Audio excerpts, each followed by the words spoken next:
Bonjour au peuple des dieux, c'est bien moi, votre frère Blanchi Lungala. Alors aujourd'hui, j'aimerais partager avec vous sur un sujet très important.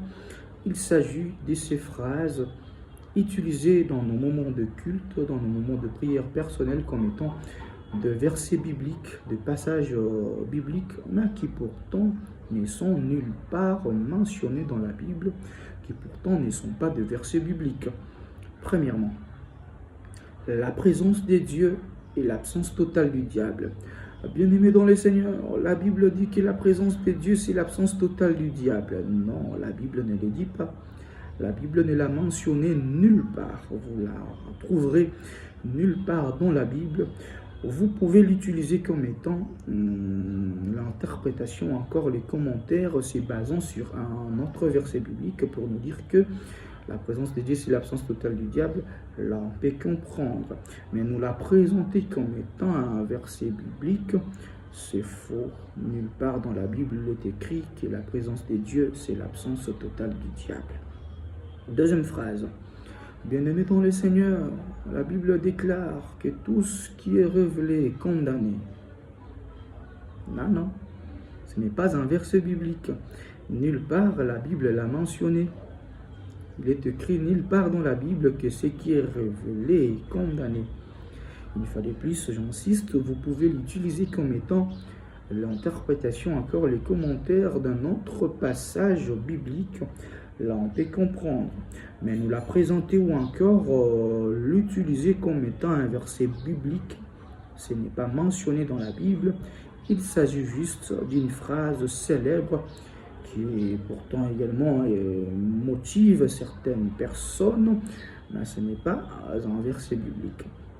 Alors, la troisième et la dernière, c'est la plus célèbre.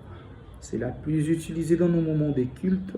Si vous allez dans les montagnes, à Mangengenge, à Luzizila, à Batara, à Jules Brasserie, je ne sais où, à la montagne de Kimbanseke, vous allez vous rendre compte que c'est la phrase la plus célèbre parmi toutes ces trois. Bien-aimé dans le Seigneur, la Bible dit, c'est lui qui est capable de prier et capable de tout. Ah bon? C'est écrit dans la Bible? Donne-nous le verset. Il s'agit juste d'une phrase célèbre qui pourtant n'est pas mentionnée dans la Bible, qui pourtant n'est pas un passage biblique.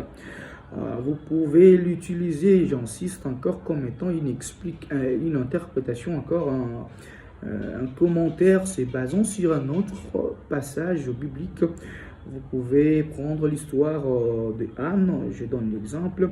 Anne avait prié et l'Éternel avait exaucé sa prière. L'Éternel lui avait donné un enfant au nom de Samuel. Alors, dans votre interprétation, encore dans votre commentaire, vous pouvez dire que non, bien-aimé, c'est lui qui est capable de prier et capable de rendre l'impossible possible par la grâce de Dieu.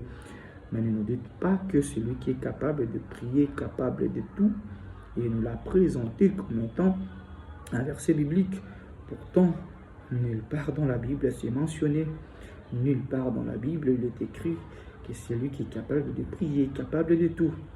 Alors, dans les commentaires, si tu connais également l'une de ces phrases qui est utilisée comme étant un verset biblique, mais qui pourtant n'est pas mentionné dans la Bible, tu peux l'écrire juste dans les commentaires.